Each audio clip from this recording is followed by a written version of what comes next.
Intranetteihin käytetään yrityksissä paljon rahaa ja aikaa. Mä ymmärrän sen hyvin, koska intranet on niin keskeinen työväline yrityksessä. Se raha ja aika voitaisiin kuitenkin käyttää toisin. Suurin osa intranetin perustoiminnallisuuksista on samat joka yrityksessä. Koska intranet-ohjelmistot ei yleensä suoraan paketista vielä täytä näitä yrityksen vaatimuksia, niin intranet-uudistuksissa näiden perustoimintojen määrittelyyn ja toteutukseen käytetään usein jopa vuosi.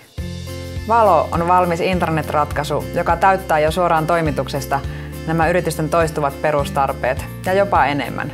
Ja teille asiakkaana jää energiaa ja rahaa keskittyä just teidän yrityksen erityisongelmiin sen sijaan, että te keksisitte pyörän uudestaan. Vaikka Valo on tuotteistettu ratkaisu, se ei ole jäykkä. Eli Valon nopean käyttöönoton jälkeen te voitte kehittää sitä mihin suuntaan haluatte. Jos teillä on edessä intranet-uudistus, niin kannattaa pyytää meidät esittelemään Valoa teille. Minä vastaan siitä, että teidän asiantuntijanne saavat keskittyä vain heille olennaisten asioiden ratkaisemiseen.